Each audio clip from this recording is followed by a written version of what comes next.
Hello YouTube, it is I, Bandedwendy. How are you? It is Friday, the last Friday of June, the 29th, 2012, and I'm here for my weekly update. I'll put the weeks somewhere up there or down here, but I'm just going to talk. I want to get this in before the end of the week, and now's the time. So last week I weighed in on Wednesday because I was out of town, and I was down 0.8 pounds. I believe it was, or 0 0.6, something like that, and I was 137. And this week I weighed in 5 days later on Monday, and I was 139.8, so 2.8 pound gain. I know why, a couple of reasons for that. Should we back up? Where did I start this journey? Never forget where you come from, Wendy.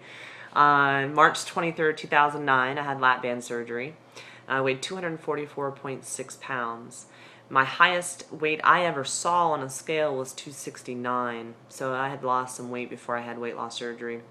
Up and down all over the place. Set my goal at 145.6. 68 weeks later, July of 2010, I met my goal weight, 145.6. Rolling into 2 years in maintenance, and my lifetime maintenance range I set for myself 138 to 148. So that's what made me think about, what do I think about being up from 137 to 139.8. Puts me in my lifetime maintenance range. I've been below my lifetime maintenance range and below my goal weight the last few weeks. Yeah, you know, this kind of ties into why I at some point stopped sharing my weight every week and only sharing it on the first Monday of the month, because the scale moves, you know, it fluctuates. I know why. I was off Friday, Saturday, and Sunday, and my husband was home Friday, Saturday, and Sunday. If you've been watching my videos, you know that we're both foodies, and I tend to eat outside of my normal box. When my influencer is around, I influence him just as much as he influences me, I think, sometimes. I didn't pick protein first every time. You know, over the weekend, it wasn't bad. I didn't do anything outrageous. I had a cocktail, you know. But my calories are probably higher. We had Krispy Kreme donuts. What else do we have? I don't know, you know, just not the best food choices. Weekend fat girl, sure. Struggle with her, you know. I usually keep her in a box under the bed somewhere, you know, but she comes out every once in a while. And I'm living, you know, so I'm not sweating the gain. I don't see a change in my body really between 137, 135 even, and 145, 148. I don't see a difference. I'm 5'10", you know. I don't feel different when I run. I don't look different in my clothes. Maybe my clothes get a little bit snugger in the 148 range, but not, you know, totally feel snug. So 139.8, I'm not mad at it. So anyway, it's been an interesting week here. That was just Wednesday through Sunday. My weigh-in was Monday. It's now Friday. And a couple of things that I've thought about in the last month or so about this part of the journey. Going on 2 years in maintenance, 3+ years, hitting, you know, 3.3 years with the band. I love my band. I love my life. I have a lifestyle. It's not easy, but it's not hard. I enjoy it. I feel good. I'm not tired. I can go for days with energy, you know, getting things knocked off the list. So I'm healthy. I'm really healthy. So that's cool. But I do know, example, allowing myself to not pick protein first this past weekend.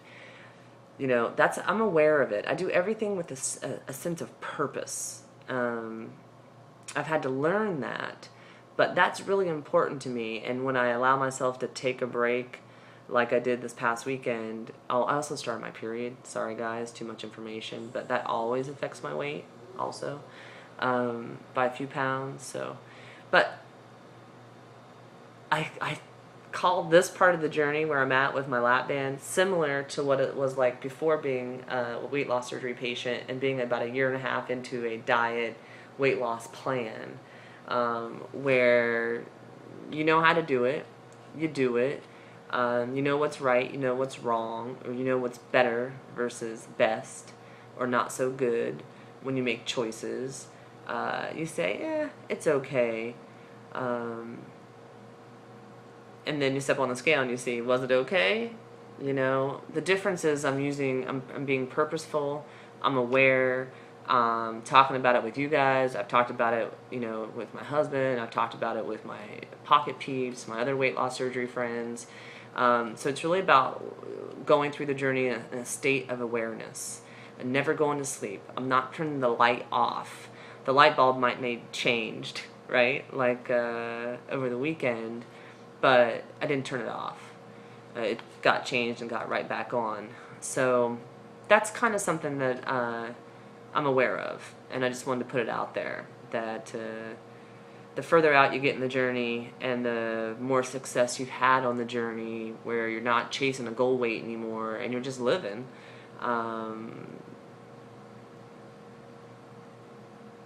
that's what it's like for me. So I just thought I'd put it out there. We'll see what next week brings, and I'll tell you more about all that when I talk to you next week. So that's my story. Week something and something, 3 years, 0.3 months post-op, almost 2 years maintenance. Love my lap band, love my life. Oh, I know what I want to tell you. So, you know, I'm on Facebook, and I just, you know, same reason I didn't do obesity help and I didn't do lap band talk when I first started my journey, and I was so happy to find YouTube, was that those places seemed to be really negative, and you know, I wanted to be around positive because I wanted a positive journey, and even if things weren't going positive for me, I got positive feedback when I talked about it, and people provided solutions to me here on YouTube and gave me support and encouragement and hope and inspiration and motivated me to go after the goal, and that's what I think has made me who I am and where I'm at today in the journey, is you guys here on YouTube. So anyway, Facebook, I saw some just lap band support groups are what they're called, and they're not really that supportive, and it's a lot of people have had malfunctions with their band, which is unfortunate, and or not working the tool, and it's just seemed like so negative. So I got crazy and I started a lap band specific support group on Facebook. Oh yes, I did. And it's called Lap Band Buddies Support Living, Loving, and Learning Life with the Lap Band. And you have to come to my Facebook page, Proof WLS Works, Proof WLS Works, and ask to be invited. It's a closed group, and there's over 218 people in it in less than 2 days. I mean, it was over 224 hours. So it's pretty cool, and it's all lap banders. So anyway, that's something I did this week that has been inspirational to me, and I invite you to join us there if you're looking for some additional support with the lap band. There's a lot of support groups out there on Facebook that are awesome that I belong to. This one's specifically for lap band, and it's really lap band support. So I hope you're all having a great day, making it a great week, and doing what's right for you. Talk to you later. Bye. Thanks for watching.